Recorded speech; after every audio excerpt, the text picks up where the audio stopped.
Sejam muito bem-vindos ao LaredoCast. Meu nome é Paulo Laredo, eu sou cirurgião vascular e angiologista, especialista em varizes e vasinhos. E esse aqui é o canal onde se aprende tudo sobre circulação, autoestima, saúde e bem-estar. E hoje nós temos um convidado muito especial, aproveitando que ontem foi Dia Mundial da Saúde. E a saúde ela é definida como um estado de bem-estar físico, mental e social, e ela leva em consideração também a espiritualidade. Quem aí quer viver mais, com menos ansiedade, menos depressão e cicatrizar mais rápido das feridas? Quem aí quer? Então, hoje nós trouxemos aqui o meu grande amigo, cirurgião plástico, Dr. Renato Galo. Seja muito bem-vindo, Dr. Renato. Ele é cirurgião plástico especialista pela Sociedade Brasileira de Cirurgia Plástica. Ele é expert em mama em contorno corporal. E ele é pai também da Rafaela, da Júlia, do Gabriel, esposo da Savana. Seja muito Certo. bem-vindo, Renato. Te apresenta para quem não te conhece. Bom, obrigado, Paulo. Para mim é um prazer, uma honra estar aqui com você nesse dia. Poder falar sobre aquilo que a gente ama fazer e que a gente foi treinado para fazer com excelência. Falar também de outras áreas da nossa vida que são tão fundamentais, tão importantes, que é a parte da espiritualidade. Eu sou cirurgião plástico, formado há mais de 20 anos, médico, e já atuo em Manaus há 16 anos. Eu sou de São Paulo, do interior de São Paulo. Minha esposa é daqui, então vim para cá, para Manaus, há 15 anos, mais ou menos, para montar o consultório e iniciar uma parte profissional aqui. E aqui a gente construiu a nossa vida, temos 3 filhos maravilhosos e já mais de 3.000 pacientes operadas aqui em Manaus. E hoje já estamos aí com o Instituto RG expandindo também para pacientes que hoje vêm de fora para serem operados aqui. Que hoje com as redes sociais, com as mídias sociais, a internet, a gente consegue divulgar também o nosso trabalho, aquilo que a gente faz com amor e carinho para o mundo todo, para todas as partes do Brasil e do mundo. Que bacana, Renato. A gente sabe que medicina, nós dois temos mais de 20 anos de formado, e medicina é uma coisa que eu sei que você também faz com excelência, como tudo que você faz, mas o tema que eu trouxe hoje é um tema que a gente pouco ouve falar nos nossos 6 anos de faculdade, mais 6 a 8 anos de especialização, mais múltiplos congressos que a gente frequenta há mais de 20 anos. Pouco ou muito pouco ou quase nada, Renato. Na faculdade, a gente teve uma aula sobre espiritualidade, sobre o Deus Pai Criador, sobre como a espiritualidade pode ajudar numa cura, pode auxiliar numa recuperação, num paciente com câncer, numa depressão, numa ansiedade, né? E hoje a gente tem uma gama de artigos científicos que comprovam isso. Mas a gente não escutou falar isso na faculdade. Você sentiu falta disso? Como é que você vê a formação de um médico com ou sem essa parte da espiritualidade ali no cuidado?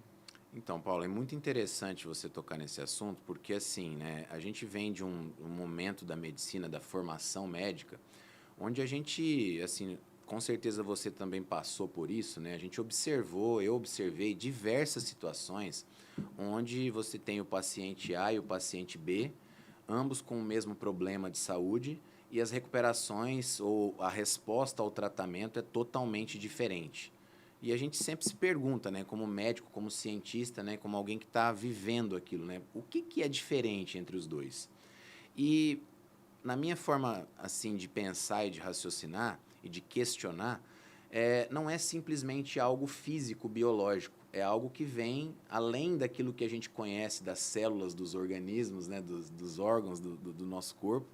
E eu acho que sim, a gente sente falta de ter alguma coisa mais direcionada para isso, porque isso faz parte, isso permeia o nosso dia a dia do tratamento dos pacientes. É muito comum você ver isso mais em doenças graves, assim como câncer, neoplasias, essas coisas. É muito comum você ver isso mais patente, mas eu acho que em toda a medicina, eu tenho certeza que em toda a medicina isso faz parte e deveria sim, de uma forma, obviamente, respeitando as diferentes religiões, as diferentes crenças, ser abordado isso daí no dia a dia do médico, porque isso é importante ser tocado com os pacientes para que a gente possa realmente dar um tratamento de forma integral, que hoje está muito na moda, né, falar da medicina integral, integrativa, e que a gente possa também colher daqueles tratamentos que a gente foi tão bem treinado para realizar, a melhor resposta. Passa com certeza por isso.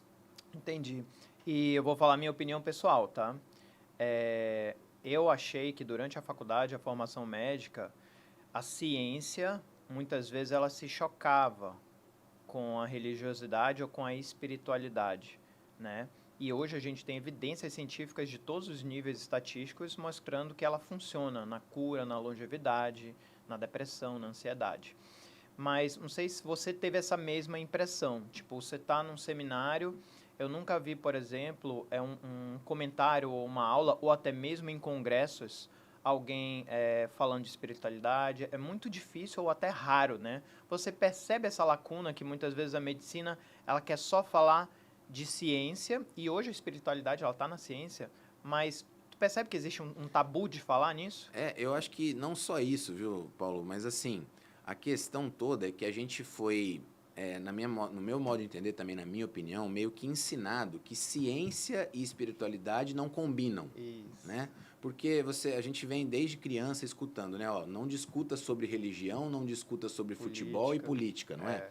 E eu acho que é justamente o contrário. Parece que afasta, né? A gente tem que discutir, a gente tem que trazer isso para a mesa, porque como tem tudo a ver, muitas vezes os nossos mestres e professores, eu senti isso muito na minha época, tratavam a espiritualidade como algo que não se misturava com a ciência, algo oposto, vamos dizer assim, à ciência. E eu acho que isso foi uma das razões por eu ter sentido, como você, de que a espiritualidade ficou de fora durante muito tempo das nossas atualizações, dos nossos congressos, das nossas mesas de discussão. Mas que bom que isso vem mudando, que bom que isso vem se transformando do paciente para o médico e do médico para o paciente, para que a gente possa colocar isso na mesa, porque se a gente define saúde como uma coisa integral, como um estado de bem-estar, como a própria Organização Mundial de Saúde define, como um estado de bem-estar físico, mental e espiritual, a gente precisa colocar isso na mesa e entender e fazer o nosso paciente entender que isso não são coisas opostas, são coisas que se somam, são sinérgicas para que a gente consiga entregar o melhor para esse paciente. E o Renato tem 3 filhos, eu tenho 2. O Mateus vai fazer 4 anos, a Eva vai fazer 2. E o parto da Eva foi num hospital chamado Hospital Adventista. Ele é uma rede mundial de hospitais adventistas. Eu achei muito interessante, Renato, que desde a internação, ao preparo para levar minha esposa para o centro cirúrgico, as enfermeiras paravam, davam as mãos, faziam uma oração. Cara, eu achei aquela coisa mais linda do mundo, porque independente do teu credo, da tua espiritualidade ou da tua religiosidade, aquilo é um estado de transmissão de amor, de carinho, de cuidado, de fé. Aí depois também na hora, antes da raquianestesia, também o anestesista, cirurgião, todos deram as mãos e oraram. Cara, aquilo foi tão profundo, foi tão impactante. E você vê que aquilo não fere ninguém. Sim. Não faz mal para ninguém, não ofende ninguém. E eles fazem isso consistentemente no mundo todo. Sim. Qual que é a tua visão hoje, uma visão mais madura, entre medicina e espiritualidade? Mistura, não mistura? O médico hoje, tem muito médico que fala isso. Ó, Paulo, eu fui numa conversa ali de especialistas, num hot seat, e eles falam, ó, não se fala de religião no Instagram, porque isso aí afasta tal, afasta tal. Eu falei, não, eu não quero afastar, eu quero falar da minha fé, eu quero me posicionar, eu quero chegar antes de um procedimento e fazer uma oração, entendeu? Eu não estou ferindo ninguém, eu estou passando ali amor, eu estou passando fé, eu estou passando esperança. Como é que você vê hoje o médico? Você é um médico bem posicionado, tanto na vida real quanto na rede social.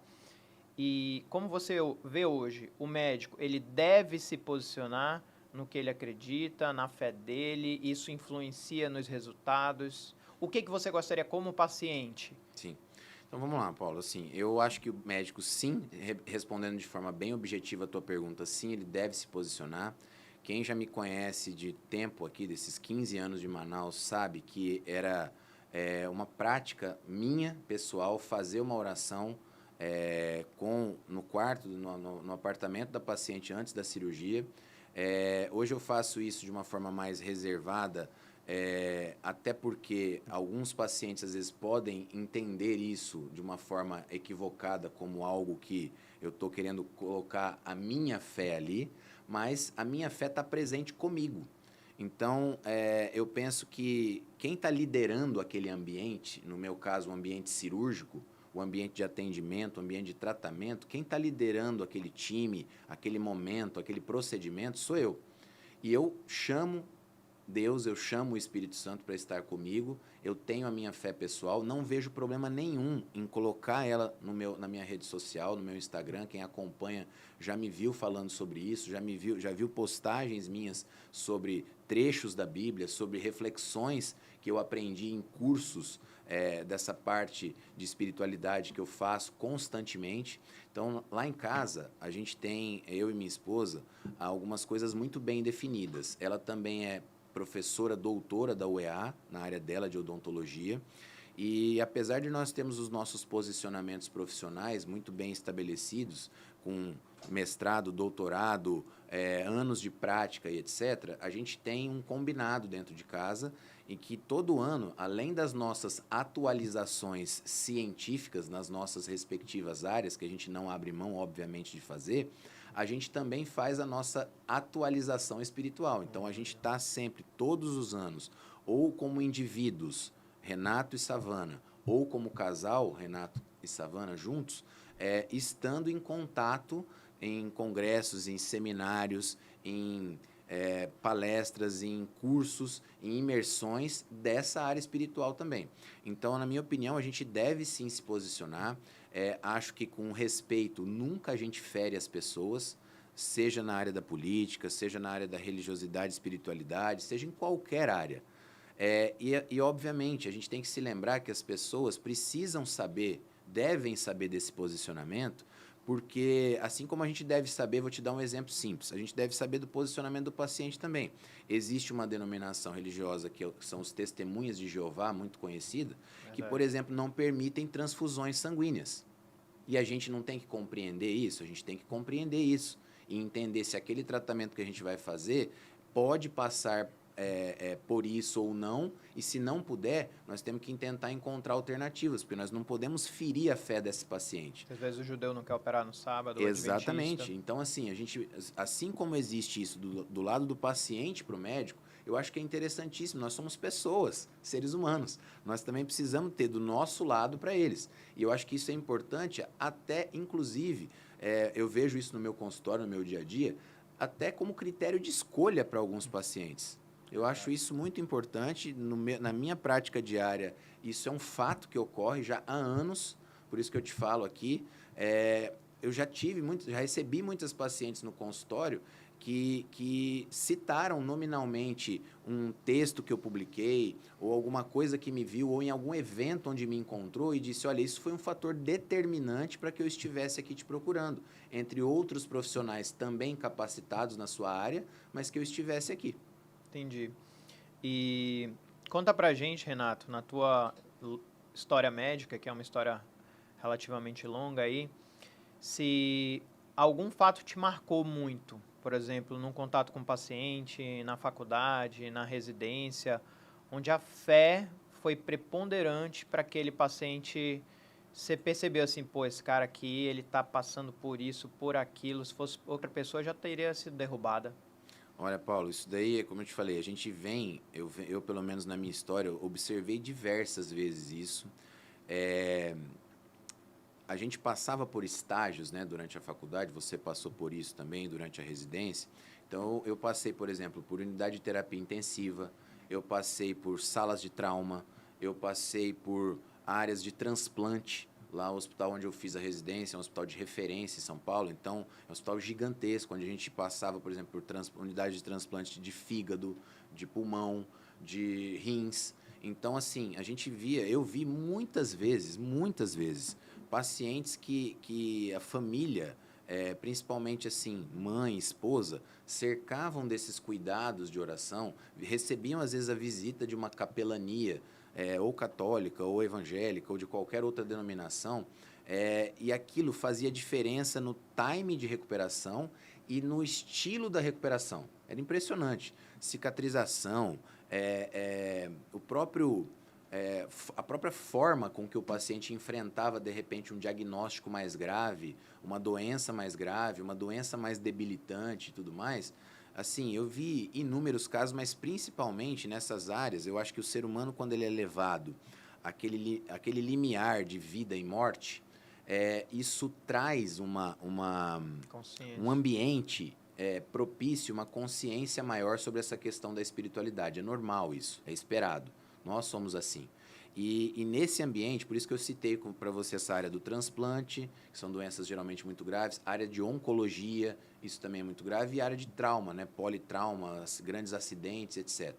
Então, são áreas onde eu vi isso acontecer diversas vezes, diversas vezes. E eu acho que isso tem muito a ver com essa questão do ambiente e desse momento do limiar entre vida e morte, que ainda tem muito, vamos dizer assim, tem muitas pessoas que levam isso como um desconhecido, como algo desconhecido e algo que gera medo em praticamente todos nós de uma certa forma, né? Entendi. E conta um pouquinho, Renato, como foi a tua história da jornada da tua fé? Como isso começou? Você já nasceu num lar cristão, católico? Hoje a sua fé é qual? A gente se conhece da Igreja Lagoinha, mas eu queria saber um pouquinho, dar uma resumida, como começou a tua jornada de fé junto com a medicina? Se foi separado? Você já veio de um berço? É assim, Paulo, eu venho de um lar católico, eu sou do interior de São Paulo e cresci nesse lar católico, onde eu tive uma mãe sempre muito atuante na Igreja Católica e então fiz todos aqueles passos, né? Primeira comunhão, crisma, trabalhei, atuei em grupos de jovens na época e eu lembro que na época da minha adolescência algo que me marcou bastante ainda dentro da Igreja Católica foi um movimento chamado Renovação Carismática Católica, que se dedicava a estudar principalmente os dons espirituais que estão descritos lá na primeira carta aos Coríntios, no capítulo 12 em diante, ali, os dons do Espírito Santo. E aquilo me levou, junto com um padre na época que era diferente, porque ele fazia a gente levar a Bíblia para as missas, ler a palavra, o trecho da palavra de Deus na Bíblia. Então, aquilo tudo foi nos influenciando, me influenciando a procurar mais conhecimento, procurar ler mais a Bíblia, a palavra, e isso tudo contribuiu para que em alguns pontos, aos poucos, eu fosse migrando para a fé evangélica, para a denominação evangélica, tá? São pontos específicos internos assim do meu dia a dia, mas que foram me levando. Eu passei um tempo um pouco mais desligado disso ao longo da faculdade, mas depois, quando estava já estudando aí para a residência, eu sempre gostei muito de estudar de madrugada, né, pelas madrugadas. E naquela época, nas madrugadas, a gente tinha muitos programas da fé de cristãos assim nas madrugadas, como o pastor Silas Malafaia, o missionário R.R. Soares, etc. E eu gostava muito de interromper os meus estudos para assistir esses programas. E ali, Jesus foi me resgatando aquela fé que estava adormecida no meu coração e foi me trazendo luz a alguns pontos específicos de estudo da palavra e eu fui me identificando mais com essa fé evangélica, uma fé mais carismática, mais renovada, mais pentecostal, vamos dizer assim, né? Que a gente chama dentro desses movimentos. E desde então, depois conheci a Savana, né? E a gente começou uma caminhada juntos. A gente congrega, somos casados, né, há 17 anos e a gente congrega na Igreja Presbiteriana aqui de Manaus. Mas a gente tem muitos amigos e muitos laços também com várias outras denominações evangélicas, com a Igreja Batista da Lagoinha em Belo Horizonte, aqui em Manaus, em São Paulo. Minha família é de São Paulo, né? Meus pais moram em São Paulo ainda. E essa caminhada foi crescendo e a gente, como eu te falei anteriormente, a gente investe nisso. É algo que para nós é um pilar dentro da nossa casa, da nossa família. Então a gente tem como missão colocar os nossos 3 filhos nesse caminho, ajudá-los a trilhar esse caminho, porque a gente sabe que quem faz toda essa transformação não somos nós, é o Espírito Santo, mas a gente quer colocar os nossos 3 filhos, a gente tem isso como missão de pais aqui na Terra, colocar os nossos filhos nesse caminho, e para isso a gente precisa estar bem alimentado, para isso a gente precisa estar firme na nossa convicção de fé e prática, que é a Bíblia, e trazer isso para a nossa prática diária como casal e como família. Agora eu vou te fazer uma pergunta de um momento difícil. Qual o momento mais difícil que você passou na tua vida que, por você ter a tua fé sustentada, aquilo você falaria assim, poxa, se eu não tivesse uma fé aqui nesse momento, aquilo teria me derrubado?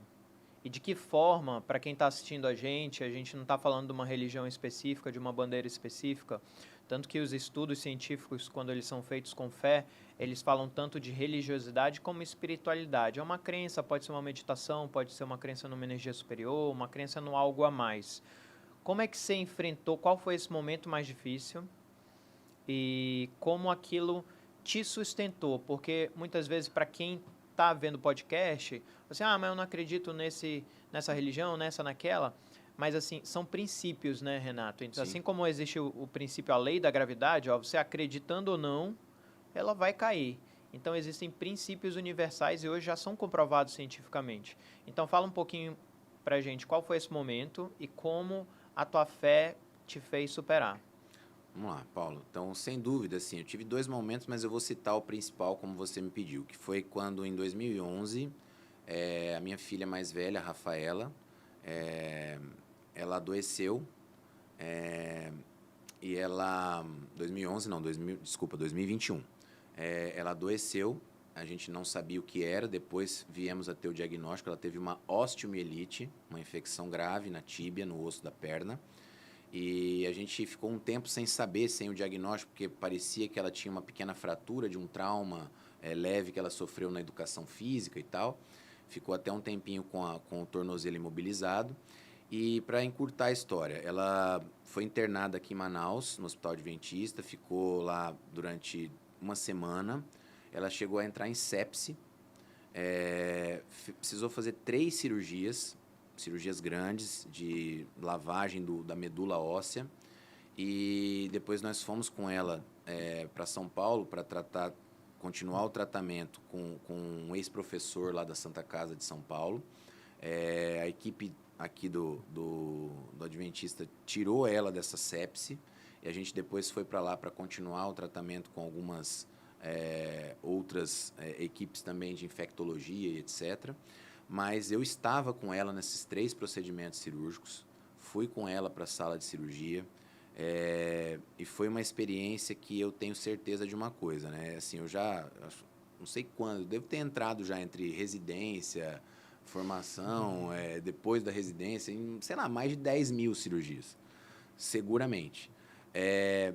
Mas essas 3 cirurgias da minha filha, da minha primogênita, foram momentos em que eu não conseguia comer, eu acordava, não conseguia dormir direito, acordava no meio da noite, e foi só a oração e os momentos com Deus, e além de Deus ter usado a minha cunhada em um sonho, olha essa experiência, ele utilizou a minha cunhada num sonho, que ligou para a Savana, para falar sobre alguma coisa que era quando a gente ainda estava sem o diagnóstico, ela internada no Adventista, sobre alguma coisa na medula. E a minha esposa, sem saber, falou, mas ela não tem nada na coluna. Pensou na medula espinhal. Uhum. Quando a Savana me falou isso, eu estava lá com ela no hospital, eu falei, medula óssea. E aí nós, então, começamos a investigar, fizemos a ressonância e veio o diagnóstico. Então, a primeira experiência foi aí. Depois disso, ela tinha até indicação de ir para UTI e tudo mais, e a gente conseguiu...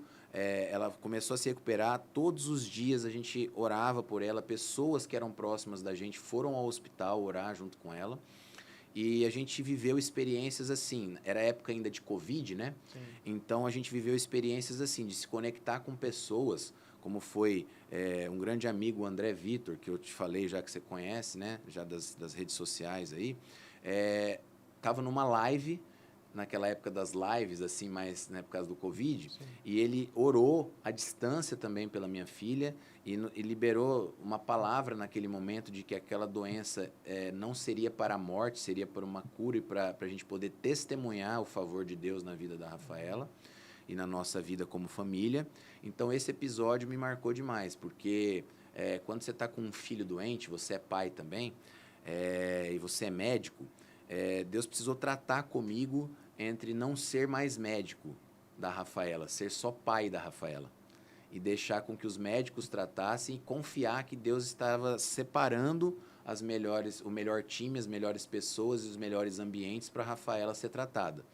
Então, a fé naquele momento, as orações, o apoio, fez com que eu e a Savana conseguíssemos passar por esse momento que foi muito traumático para mim, assim, como pai, como médico. Ver a minha filhinha ali de 8 anos de idade, ela fez 9 anos de idade, para você ter uma noção, internada dentro do hospital. Ela completou 9 anos de idade. Então, foi um momento que marcou bastante a minha vida, em que eu tenho certeza absoluta de que se não fosse Deus, em primeiro lugar, óbvio, mas se não fosse a fé que o Senhor colocou no meu coração, no coração da Savana, da nossa família, e dessas pessoas que Ele levantou para nos ajudar, nós não teríamos conseguido passar por esse episódio aí da nossa família. Olha, glória a Deus. E, Renato, você deve lembrar também da faculdade, a gente vê muita gente em sofrimento, né? Muita gente ali lutando contra a morte, contra a dor.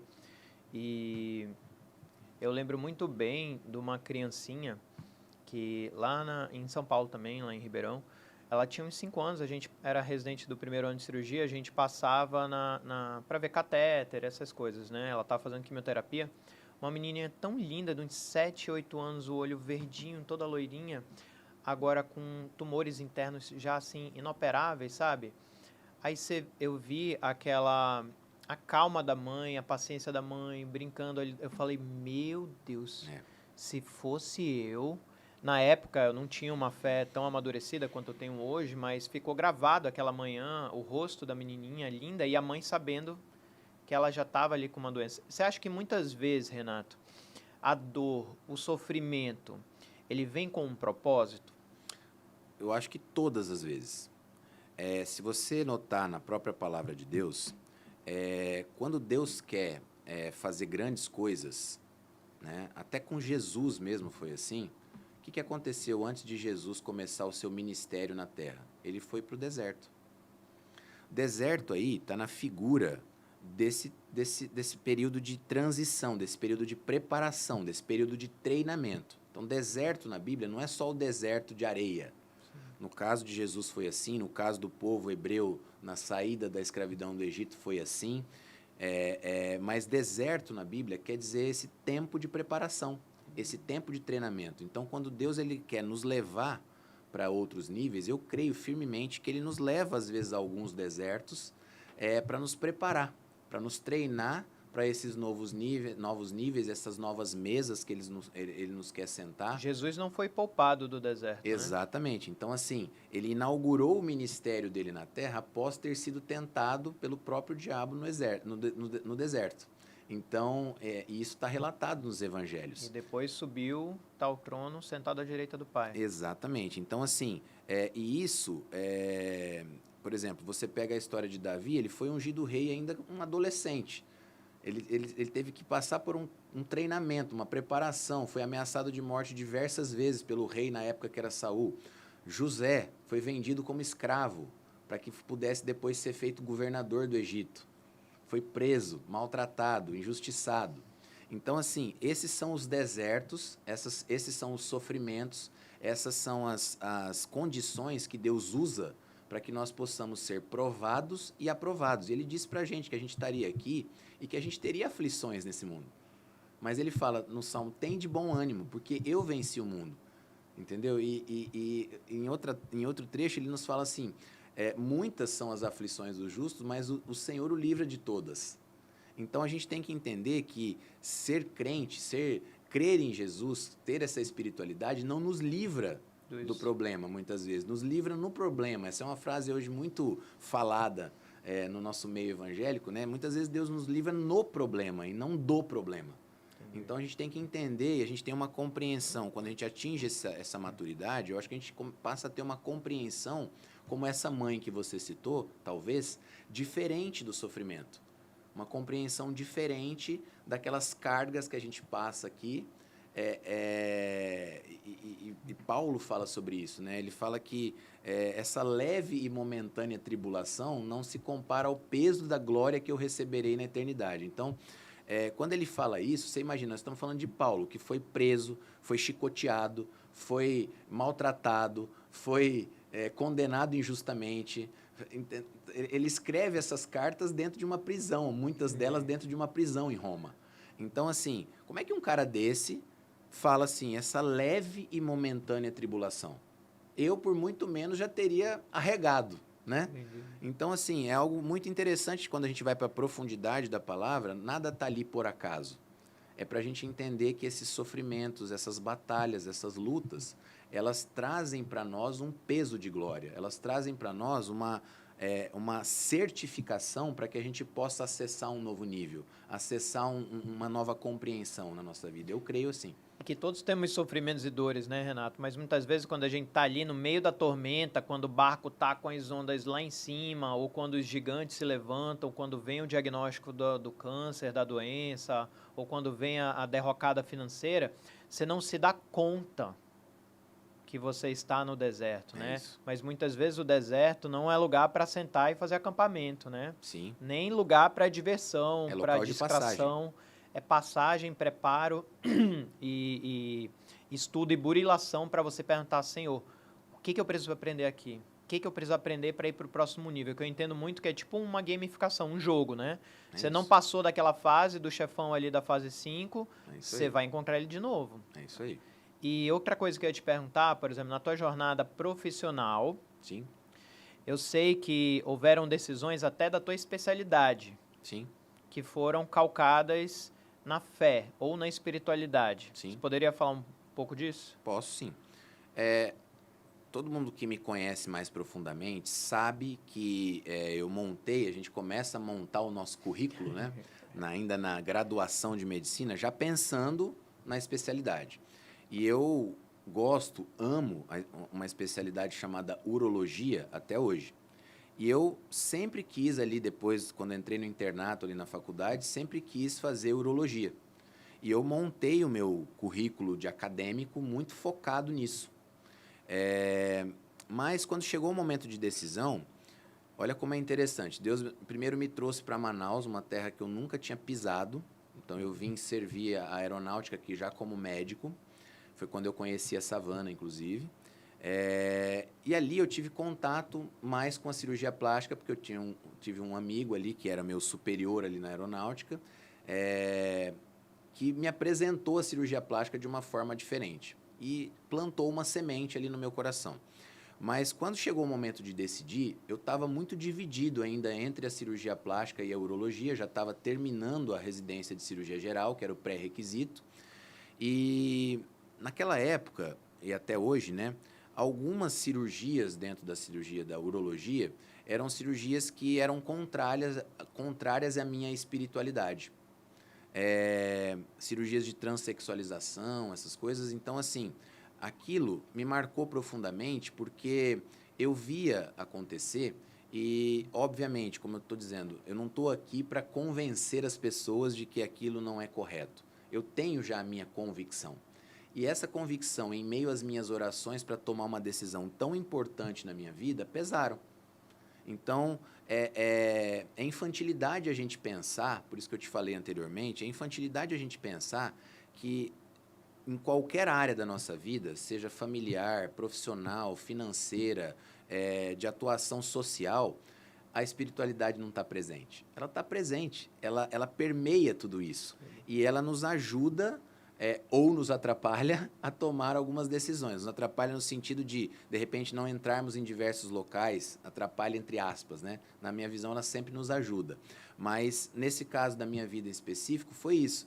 Então, aquilo me trouxe ainda mais certeza que mesmo gostando, como eu gosto até hoje, muito da especialidade da urologia, o meu caminho era a cirurgia plástica. E hoje eu vejo, 15 anos depois, 16 anos depois, o quanto Deus já tinha algo programado para mim dentro da cirurgia plástica, dentro daquilo que eu amo fazer. Então, se você me perguntar hoje, depois de 16 anos, você tem algum arrependimento? Pelo contrário, eu amo muito mais a cirurgia plástica do que eu gosto da urologia. Então, teve esse episódio específico que permeou também a minha escolha acadêmica e de carreira.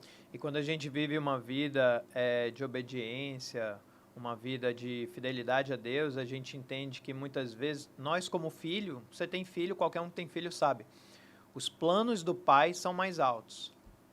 Às vezes o jovem está ali adolescente, ele tem 1000 ideias de fazer 1000 coisas, quer fazer tatuagem, quer fazer... Mas muitas vezes o pai olha e fala, meu filho, não é bem assim, não vá por esse caminho.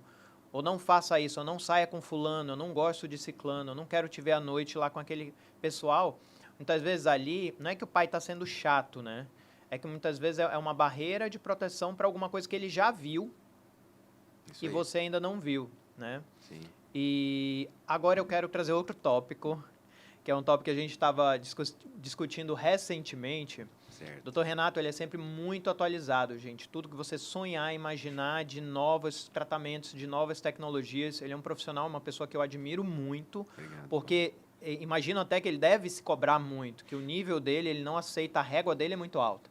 Ele não aceita menos do que o maior nível de excelência. E nesse contexto, Renato, a gente estava conversando outro dia, você falou que hoje a cirurgia plástica mudou tanto de 10, 15 anos atrás, que você nem reconhece mais como a mesma especialidade.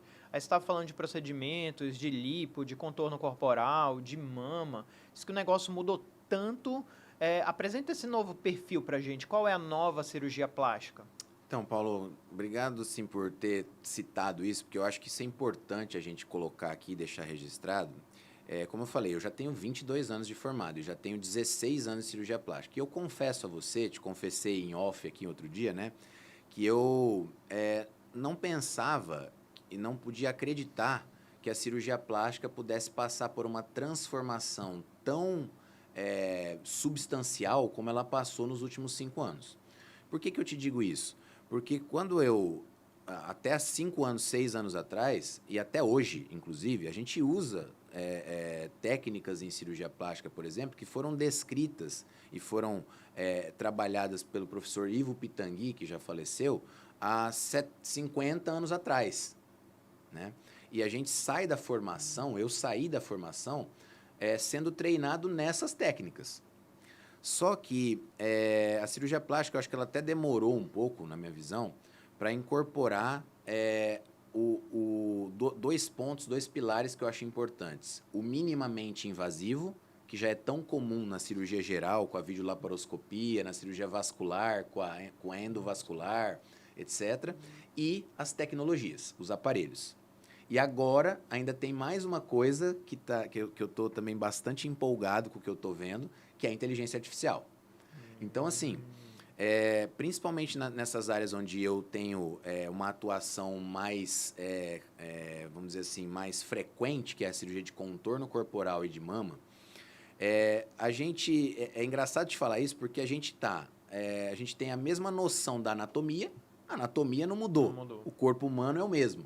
Só que os materiais, as tecnologias, as próteses de silicone, os aparelhos que fazem retração de pele, os aparelhos que fazem cirurgia minimamente invasiva, eles evoluíram de uma tal maneira que as técnicas foram se adaptando para que a gente possa fazer algo menos invasivo, trabalhando mais estruturas do corpo, sem grandes incisões, sem grandes traumas, que a gente possa preparar melhor o paciente, porque hoje também a gente faz essa abordagem multidisciplinar, e utilizando a mesma anatomia que a gente já conhece há tantos anos, fazer diferente.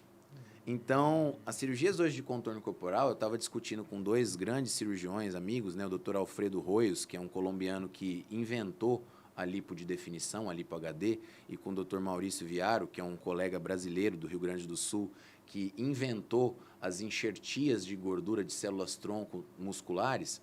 E eu estava falando para eles que a gente precisa mudar até os nomes, né? Porque para a população leiga, para os pacientes, é como se tudo isso fosse um lipo.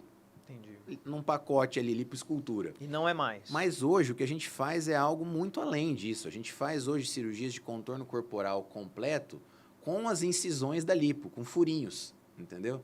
A gente faz cirurgias de mama, que antigamente se fazia com incisões que atravessavam todo o tórax da paciente, com incisões mínimas hoje. Você falou que tem até com anestesia local, A né? gente faz hoje cirurgias de mama de 15 a 20 minutos de recuperação rápida com anestesia local e uma sedação, dependendo, claro, da avaliação de cada caso e do desejo da paciente. Então, a cirurgia plástica, até me empolgo para falar disso, porque... E até a recuperação, eu lembro que da mama era um negócio, tinha que ficar enfaixado. Exatamente. Não, hoje tudo isso mudou. Então, hoje a gente tem um paciente, o meu perfil de paciente é um paciente que não pode ficar um mês parado, Paulo.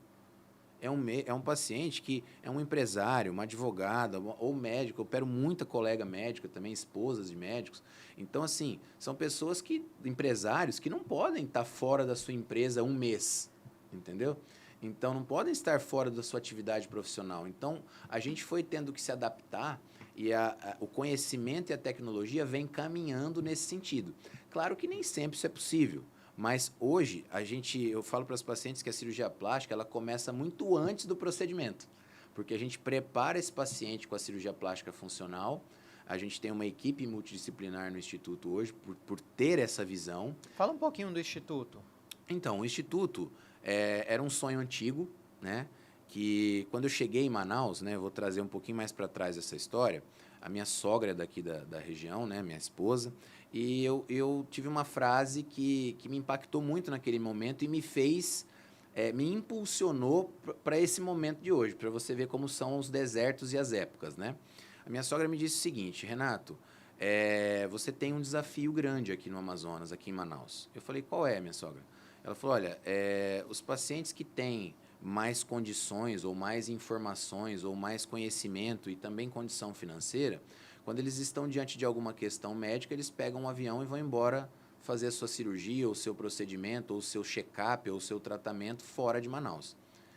E aquilo me soou como um desafio e não como uma barreira. Entendi. Me soou como um desafio. Eu falei: não, a minha missão aqui então vai ser inverter essa lógica.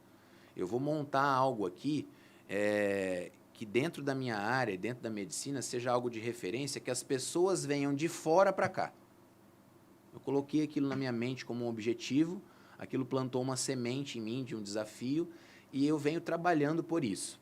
Tanto que, historicamente, a maioria das minhas pacientes, desde o início, são pacientes que me disseram claramente nas consultas: doutor, eu operaria fora. Mas como o senhor está me explicando isso que o senhor trouxe para cá, esse tipo de material, então, essa inquietude de trazer sempre o melhor, de buscar o melhor e trazer para cá, faz parte de mim. Por quê? Porque se eu resolvi construir a minha vida familiar e pessoal aqui, é preciso que em todas as áreas a gente tenha aqui profissionais de excelência, não só na medicina. Então, a gente conseguiu, nesses 15 anos, desconstruir essa frase que me ajudou a construir tudo isso que a gente construiu juntos, eu e a Savana. E o Instituto ele é a materialização disso. Então, ele é o modelo no Amazonas de diversas clínicas que eu visito no Brasil e no mundo, onde a gente, então, traz para dentro da cirurgia plástica esse conceito multidisciplinar. Então, hoje eu tenho 4 profissionais médicos que trabalham lá dentro do Instituto comigo. O que você tem lá? É dermatologia? Então, dermatologia, nutrologia e anestesia.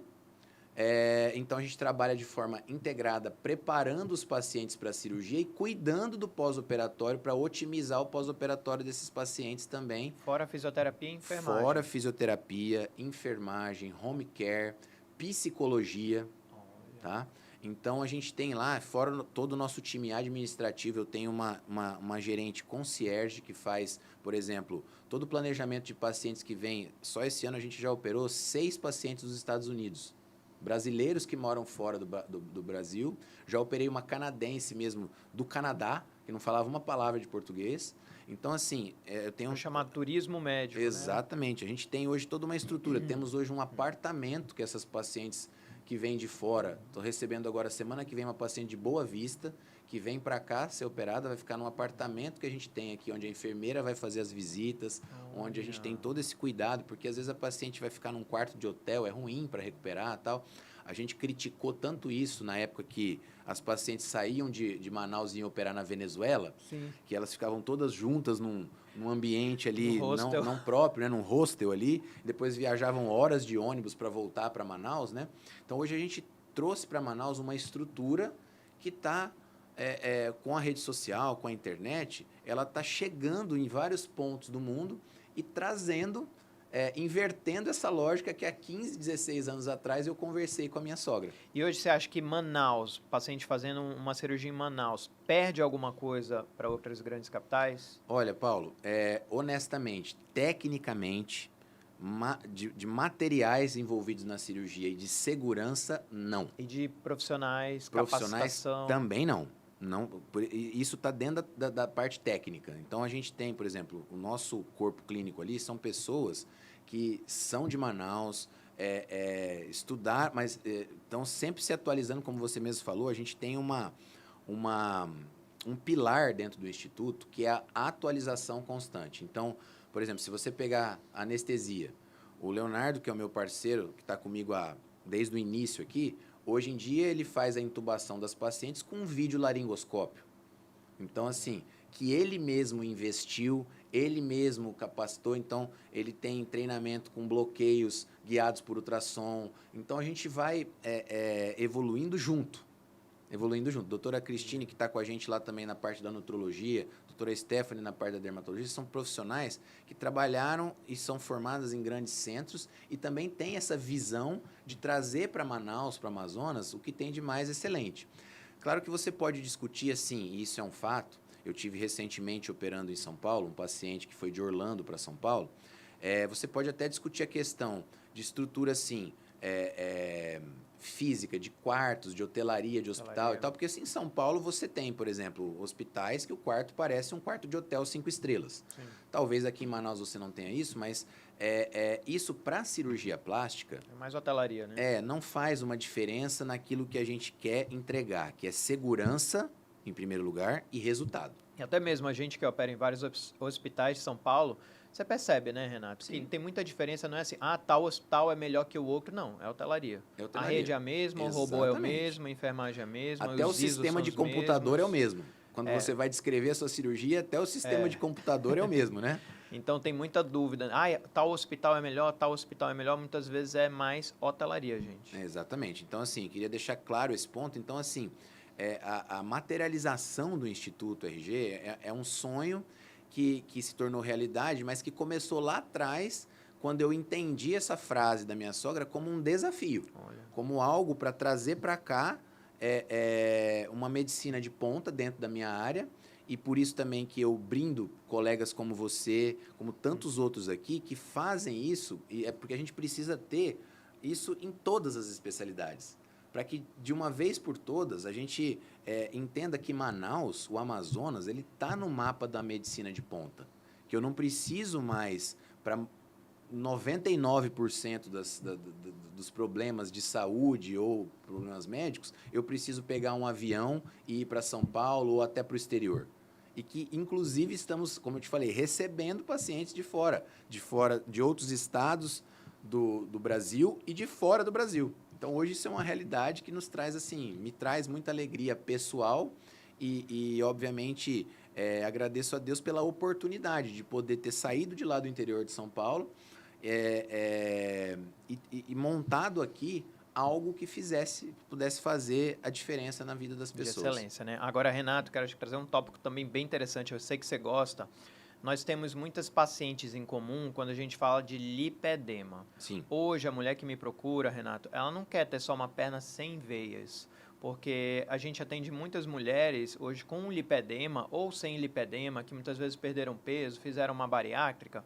Não adianta a perna dela estar de porcelana, sim, mas ela quer tirar ali uma celulite, ela quer tirar um culote, ela tem uma flacidez de coxa, culote, bumbum. Sim. Então, o que a plástica, essa nova plástica, pode trazer de solução para as nossas pacientes, os nossos seguidores? A grande maioria tem problema de má circulação. Eu quero que você ilumine a gente com o que há de novidade. para ela melhorar contorno de coxa, bumbum, culote, quadril, o que tem para firmar a pele, até que ponto a gente pode chegar na melhora de um lipedema. Você me falou que você trabalha com essa parte específica do lipedema e está aqui em Manaus, é um super especialista. Dá um insight para a gente sobre isso. Bom, a gente estava discutindo também, Paulo, o lipedema, ela é uma doença antiga, ele é uma doença antiga, mas com conhecimento novo. Então, eu classifico ele assim, em primeiro lugar. Então, a gente, como cirurgia plástica, sempre pegou, né, sempre lidou com pacientes de lipedema, mas não sabia que era lipedema. Né? Aquelas coxas gigantes, culote, quadril, etc. Principalmente que é onde ele se manifesta. Magrinha em né? cima. Magrinha em cima e tal. Mas hoje a gente sabe. Os estudos estão a todo vapor e cada dia, cada mês chegam novas atualizações. Mas o que a gente já sabe? A gente já sabe que é uma doença sistêmica, que tem uma predisposição genética, que tem uma ativação hormonal. Então, geralmente ela ocorre ou na puberdade, ela começa a se manifestar, ou na gestação, etc. E, obviamente, tem a ver com diversos fatores. E como ela tem a ver com diversos fatores, é uma doença que não pode ser tratada por um único profissional. Ela tem que ter um tratamento multidisciplinar. Então, não tem mais sentido hoje a gente partir para uma parte cirúrgica de lipoaspiração, por exemplo, se essa paciente não estiver completamente compensada, completamente alinhada do ponto de vista inflamatório sistêmico, por exemplo, que é onde a nutrologia entra. Não adianta a gente fazer uma cirurgia plástica, uma grande lipoaspiração com tecnologias, com enxertos de gordura, que eu já vou chegar lá, sem ela ter uma compensação vascular, venosa. Porque senão, a gente sabe que a gordura do lipedema, aquela situação do lipedema, qual é a diferença dela para uma lipo comum? É que ela vai voltar, porque ela é uma patologia sistêmica. O acúmulo de gordura localizada, que a gente chama em medicina de lipodistrofia, não é igual ao lipedema. O lipedema é uma doença. A lipodistrofia ela é uma alteração anatômica. O lipedema é uma doença. Então, a gente precisa tratar essa doença a muitas mãos. Então, entra a nutrologia, a endocrinologia, entra a cirurgia vascular e entra a cirurgia plástica. Da parte que me cabe, o que a gente evoluiu? Então, a gente sabe que hoje, primeiro de tudo, cirurgia de lipedema, a gente não faz associado com nenhuma outra cirurgia, porque a resposta inflamatória ao trauma cirúrgico é muito intensa. Tem coxas que a gente lipa 6, 7 litros de gordura só da coxa e do culote. E muitas vezes tem que ser feita por etapas, né, Galo? Exatamente. Dependendo do grau do lipedema. Exatamente. Segundo, a gente, ao retirar essa gordura, a gente cria um novo problema, que é a flacidez da pele. Então, hoje, com as tecnologias, a gente consegue fazer um tratamento minimamente invasivo dessa pele já no momento da cirurgia. Então, me fala aí, o que a gente tem de mais? Então, a gente tem hoje, principalmente hoje, de maior potência, os plasmas de argônio, o argoplasma, o nome comercial, né? E as radiofrequências, como o Ignite, que é uma plataforma nova também. A gente tem o Morpheus, que é um microagulhamento que trata mais a superfície da pele. Esses outros tratamentos é mais a profundidade. E o que mudou muito o jogo disso também foram os enxertos de gordura guiados por ultrassom. Então, a gente prepara essa gordura que saiu parte dela, numa centrífuga, por exemplo, e guiado por ultrassom para ter segurança de que a gente está no local certo, a gente faz uma injeção dessa gordura na musculatura, principalmente lateral da coxa. O que isso faz, Paulo? Se eu tirei, então, aquela camada de gordura e eu tenho um espaço entre a pele e a musculatura, além da retração da pele, que já anda uma parte desse caminho, o enxerto da gordura vai trazer essa pele mais próxima em contato com a musculatura, entendeu? Então, e depois quando essa paciente malhar, como essa gordura ela tem células-tronco, já está provado isso cientificamente, ela malhando, estimulando essa musculatura, essas células-tronco da gordura que foram injetadas na musculatura, elas vão virar músculo. Então, com isso a gente consegue atingir contornos melhores, evitando cicatrizes, porque as cicatrizes da coxa, principalmente do lipedema, elas são muito estigmatizantes. Então, a gente tenta sair disso, trazendo tecnologia e trazendo essa medicina avançada, mas lembrando que é algo multidisciplinar e lembrando que é algo que precisa ser tratado ao longo da vida. É uma doença crônica. Então, é igual uma hipertensão, é igual um diabetes. Você tem que estar todo o tempo acompanhando com especialistas para você não sair daquela zona do tratamento, porque senão a parte física, que é a gordura, né, que é o que geralmente leva para o consultório, né, para procurar o médico, ela volta. E eu vejo muito, Galo, eu entendo muito assim do lipedema como uma doença reumática, porque ele tem uma autoagressão. Existe um conceito de fibrose inflamatória, você falou, não é só uma gordurinha ali, uma lipodistrofia ginecoide. Ele é uma fibrose inflamatória. Saiu um estudo no New England Journal of Medicine, que ele mostrou muitas vezes essas pacientes com lipedema, elas falam para mim, não, doutor, mas eu faço tudo certo, eu atendi uma modelo internacional agora em São Paulo, eu faço tudo certo, doutor, eu tenho 10% de gordura, eu malho, tomo meus suplementos, eu malho 8 vezes por semana, mas olha só minha coxa, doutor, parece que eu não malho, tá flácida, e como as pessoas olham para mim, me incomodam, elas muitas vezes desviam para alterações psiquiátricas, Sim. ou anorexia, ou bulimia, ou depressão. E nesse estudo, não sei se chegou a ver, tem uma foto de uma paciente com lipedema que foi para anorexia, dá até para a gente botar aqui na tela, e ela emagreceu em cima, da cintura para cima, virou uma caveira. E da umbigo para baixo, ela inchou mais. Então, ela tinha um lipedema do umbigo para baixo, pegando toda a coxa, bumbum, culote, quadril, perna. E aquilo piorou o lipedema dela. Então, o que a gente entende hoje na vascular? Que ela funciona como se fosse um reumatismo ali, como se fosse uma artrite reumatoide. Sim. Ela tem exacerbações Isso. e remissões. Então, é o que você falou. Não adianta também você vai operar uma paciente que está com a alimentação toda disfuncional, isso, que ela não dorme, ela não toma suplemento, ela não faz atividade física. A gente não opera, é proibitivo você operar lipedema não preparada a paciente. Ou se ela não tiver o perfil, né? Fala, não quero me alimentar bem, não quero fazer atividade física. Porque uma vez eu atendi uma paciente que ela fez uma cirurgia plástica, acho que não sabiam o que era lipedema, totalmente inflamada. Sim. Injetaram a gordura no músculo e essa paciente ficou 6 meses sem conseguir sentar com dor. Ou seja, injetaram uma gordura inflamada. Sim. Dentro do músculo. Pode acontecer isso? Pode acontecer. E assim, como eu te falei, como é uma doença crônica inflamatória, se a gente não trouxer isso, você vai somar 2 inflamações, porque você já tem a inflamação de base da doença e você vai ter a resposta inflamatória que é característica do trauma cirúrgico. Então, isso potencializa todos aqueles sinalizadores sanguíneos de inflamação, estão todos no topo.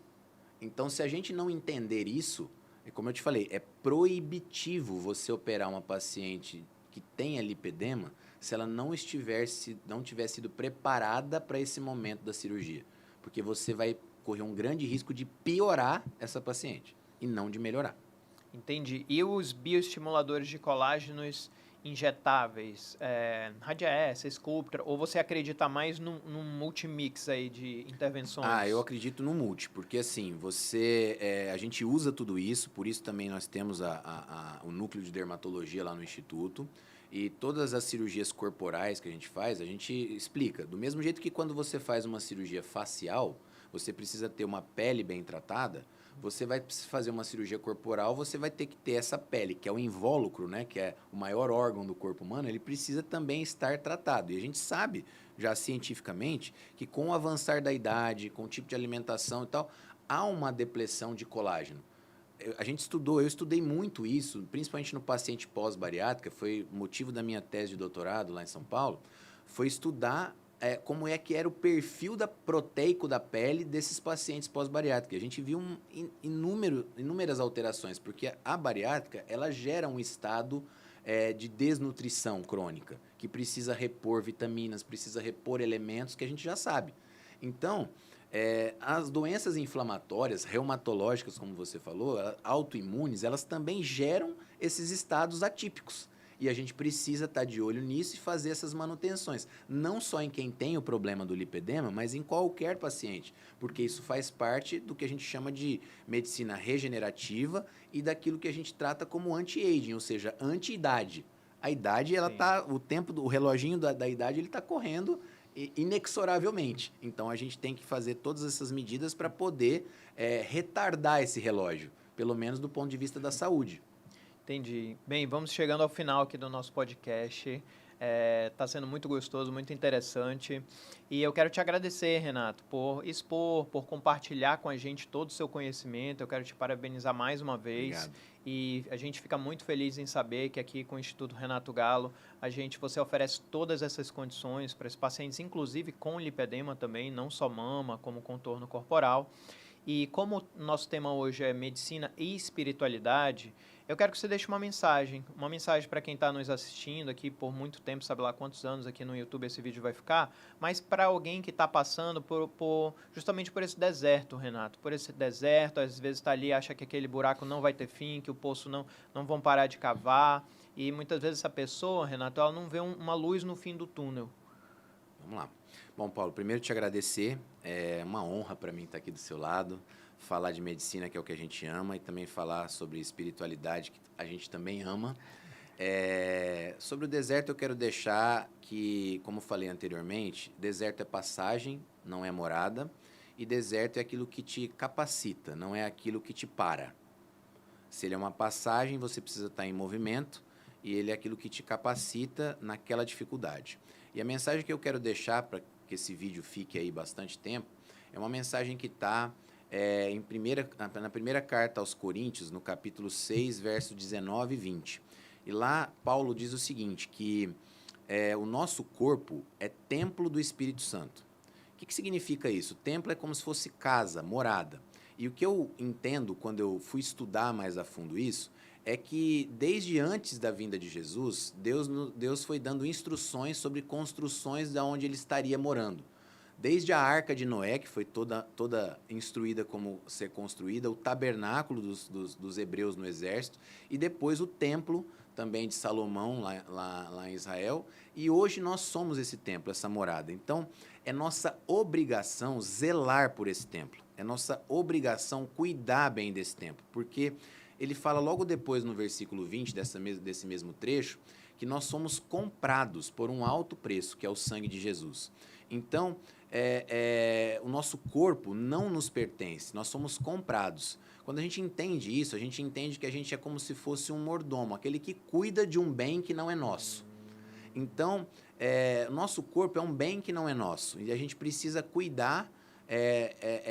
Eu acho que é isso que liga principalmente a medicina à espiritualidade. Então, muitas vezes eu já ouvi falar, poxa, cirurgia plástica é algo supérfluo, eu vou me cuidando aqui do jeito que eu sei e tudo mais. Não, é nossa obrigação, é uma missão nossa cuidar desse nosso presente principal, tá bom? Obrigado, viu, Paulo?